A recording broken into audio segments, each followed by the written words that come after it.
This is bad. This is bad. This is really, really, really bad. How did this happen? Colette wasn't even in the house when the demon started hunting. Oh, please. This is ridiculous. Untie me and take the sigil off my neck. There's a demon in the house. Stop playing around. I do have to question the validity of this claim. How could Colette have gotten possessed if she were outside during a hunt? Ruby and I both saw her outside. It's irrefutable. If it was a demon, it would have targeted somebody already inside its domain. I hate to say it, but this makes me wonder if an entity is actually present here. It's easy to get confused when you have someone shouting in your ear about demons. It's sort of like a confirmation bias. Exactly. Rookie. Please. It was a stressful situation. You really can't trust your senses when the adrenaline starts pumping. I just came to the door and opened it up. Nothing was hunting you. The window must have shattered because the temperature outside. It's freezing. That doesn't make sense. Exterior windows on a domicile such as this are designed to handle freezing temperatures. On top of that, they've had time to acclimate as the temperature outside dropped. Thermal shock isn't a likely culprit. What's that mean exactly? In plain English for the rest of us, if you don't mind. It means the window didn't shatter because of the temperature outside. Natural temperature slowly rises and falls. Preternatural temperatures are the only logical explanation. In simple terms, the demon got too close to the window, and the resulting temperature drop caused it to shatter. None of us saw the demon but Rookie. Does this evidence in and of itself support demonic possession? No. But we do have a first-hand account, so I think we need to trust our teammate. If they are saying Colette is possessed, then I believe the evidence supports it. See? This is why headcams are shit. I'm just saying, Rook was wearing one, but can we check the footage? No! It's all scuffed by demonic interference. Completely useless. You'd do better bloody scribbling it out. Now, Rook, you saw the demon, right? Just seems strange that it popped into the boss's body when you were standing right there. I mean, unless she just sucked it up like a hoover. Now, I'm just checking. Just gonna get a little silly here, but you haven't actually been involved in a possession before. Maybe you got a little confused? You can't just say it was demonic interference before you've ruled out all other options. If only one cam was acting up, there's a chance it lost signal to the van. There are so many wires in that thing, one misstep and your whole computer system could come apart.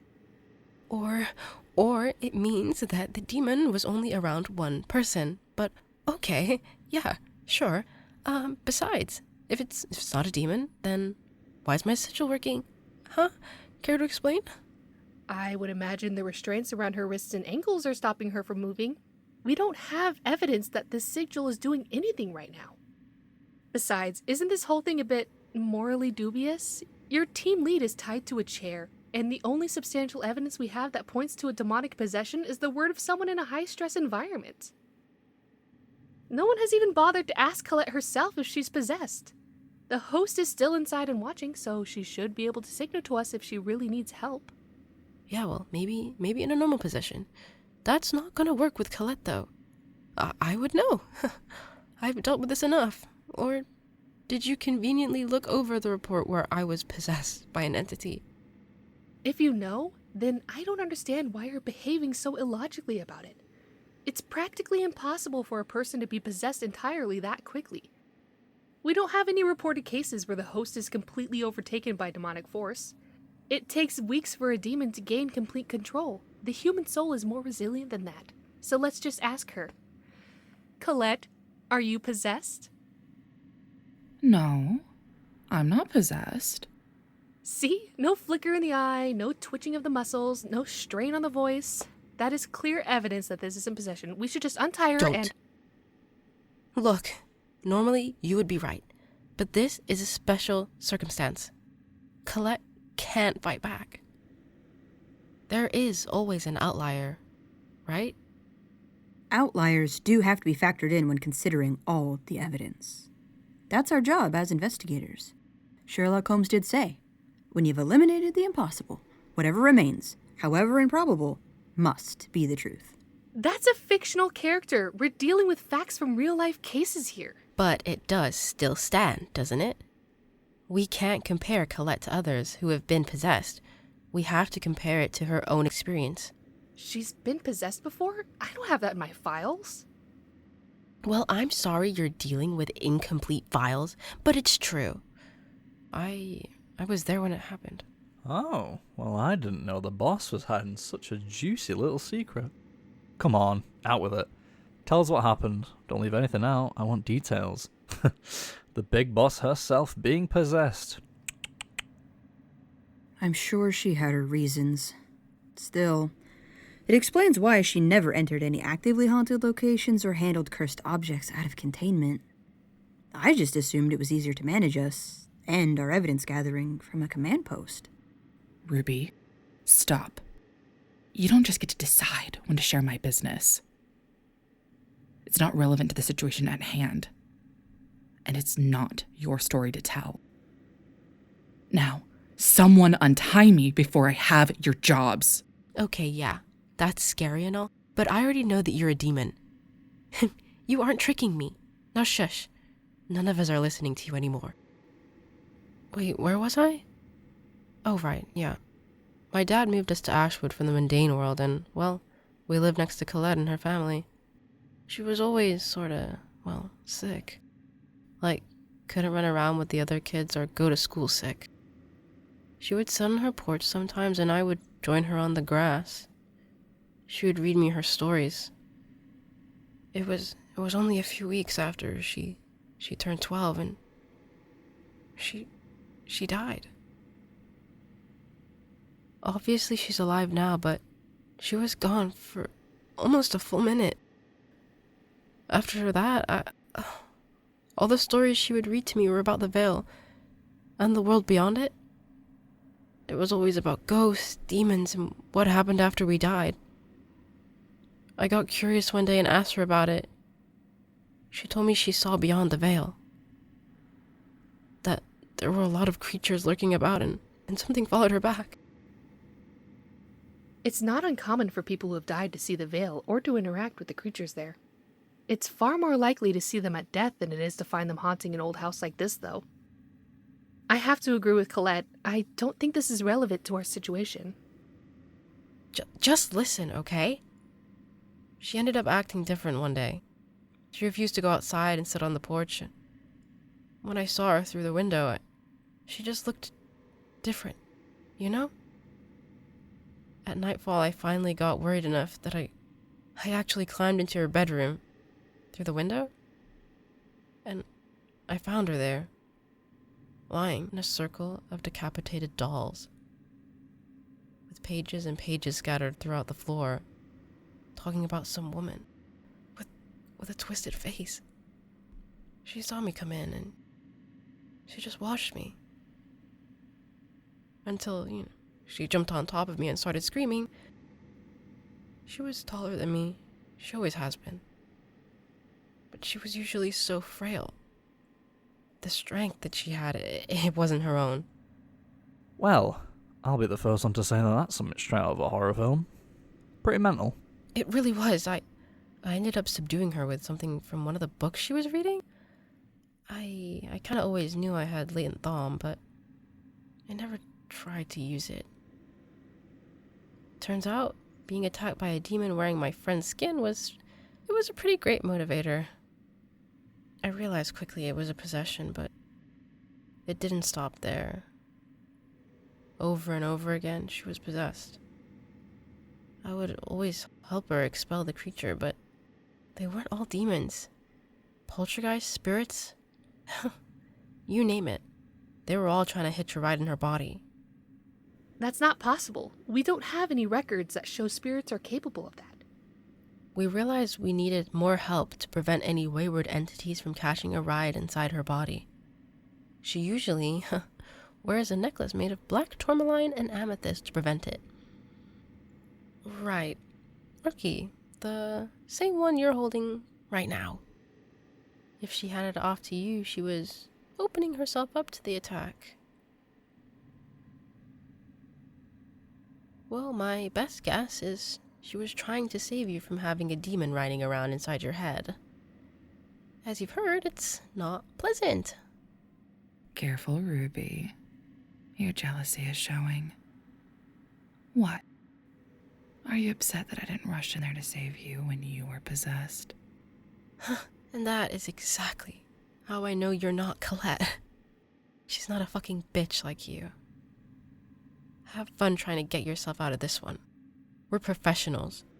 You're bound in her body until that sigil is removed. There is nothing you can do to stop us. We're going to exorcise you and send you back to where you belong. Well, I'm game. We could just dunk her in some holy water and poof, no more creepy ghost. Power of Christ and all that. That's not a permanent solution. And we also never got a restock from the light mage. I still have to remind you that we don't know beyond a doubt that this is a demon. Even if we were to take this story at face value, you have already admitted that other entities were able to possess Colette. That means even if we grant that something is piloting her right now, we still don't know exactly what it is. You don't know that it's a demon, but... No buts! Until you bring me some hard proof that this is a demon, I can't allow you to conduct an exorcism. The team's license is on the line if you don't play this by the book. Oh, come on. No, but this is serious. We can't just leave her like this. Look, you can't just call it a possession and move on to an exorcism. There are rules in place for a reason. What if you attempt to exorcise her and it backfires? Who is going to pay for the damages that might be caused? What if Colette ends up in a psych ward, or worse? This isn't a game. We need to know without a doubt that she is possessed by a demon, and who that demon is if that's the case. We already know it's a demon, at least. We have all the evidence that proves it. You haven't even filled out the paperwork to support these claims. For writing, Regi just put, definitely. And where the photos go, wrote, yep. What does that even mean? I know someone took photos, so where are they? This needs to be organized better, seriously. For all we know, Colette could be having a mental break from having to babysit you lot all the time. Regi. What? Colette normally does that stuff for me. I'm in here trying not to die and keep you guys living as well. I think I get a pass on all the paperwork. I'm less concerned with crossing the T's and dotting the I's on the evidence right now. We know the evidence is good. You just can't see it till it's formatted correctly, apparently. It's a demon. Finding the demon's name is our top priority. I didn't find anything to give us a clue where I was. Did you? It wasn't clear in all that gibberish from the basement. It might be there, but we'll have to weed through whatever language it is to know for sure. Fine. We'll play this your way. Quinn, Regi, you're with me. We're gonna go show our guests some concrete proof and get this demon's name. Rookie, you stay here with Jessie and make sure the demon doesn't make off with Colette's body. The sigil won't last long without the demon's name to help bind it. If it starts to waver, call me. Got it? I'll see if there's a pattern in the freezing temperatures I saw before. It might lead us to where the demon's hidden its name. Oh, does this mean we have to call you boss now? Can I get a raise? No. Now let's go get Colette back.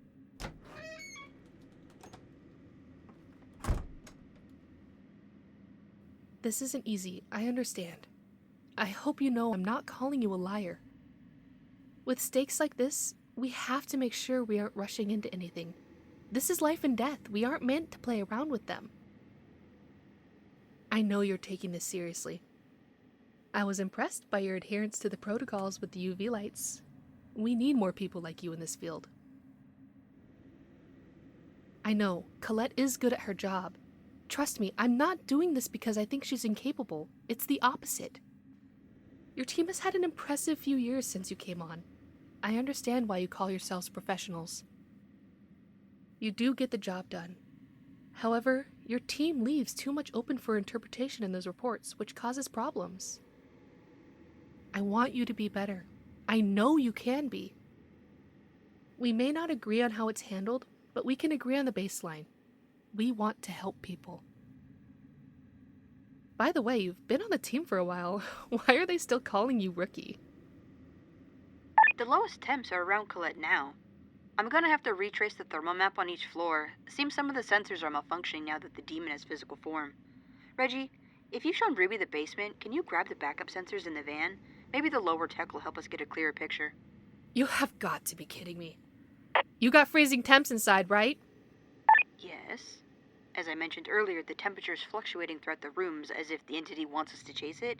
It's centralized now on Colette, but I think I can... Have you centralized the temperature drop and recorded the base numbers for the house beforehand and logged them? I started to, but then... You can't just skip steps when it's convenient for you. I'm coming up there. Stay at the top of the stairs. Colette, your team is really starting to annoy me. Oh, you are right. They need to be following the proper protocol, even in a situation like this. I really hope that this will be written up in your report. I want it on record with the ghost that they're being insubordinate and ignoring a city representative. Don't worry, it'll include every word. I'm going to talk to her. We can't have this interfering with the investigation. You okay to stay here?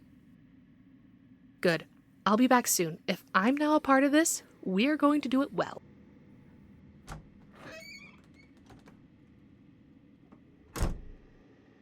Gosh, I thought they'd never leave. Well, of course I don't really want to talk to them. They want me to go back to that hellscape. It's a little tragic, though. It was far too easy getting into Colette's body. Almost like it sucked me right in. What was it that little British man said? Oh, yeah. Like a Hoover vacuum. I wasn't going for her. Why would I? Her soul is so fragmented, she's barely got anything left in here. Really, I think that I'm doing her a favor by inhabiting her. What do you think? Does she look good on me? Don't be coy. I know how attracted you are to this body. I get it. I mean, long legs, a perky chest, and these pouty lips. I mean, if I had to be stuck in someone, I'm glad it's such a pretty woman. Just imagine the sort of fun I could have with her. Oh, you didn't like that one, huh? Well, that really is too bad. They aren't gonna find my name. You know that, right? That city rep is gonna make sure of it. Really, it's a pretty good look for me. No, I think that you're gonna have to get used to the idea that your girlfriend's a demon now. Oh, I know everything. Rookie. She's swimming around inside here alone with all her memories.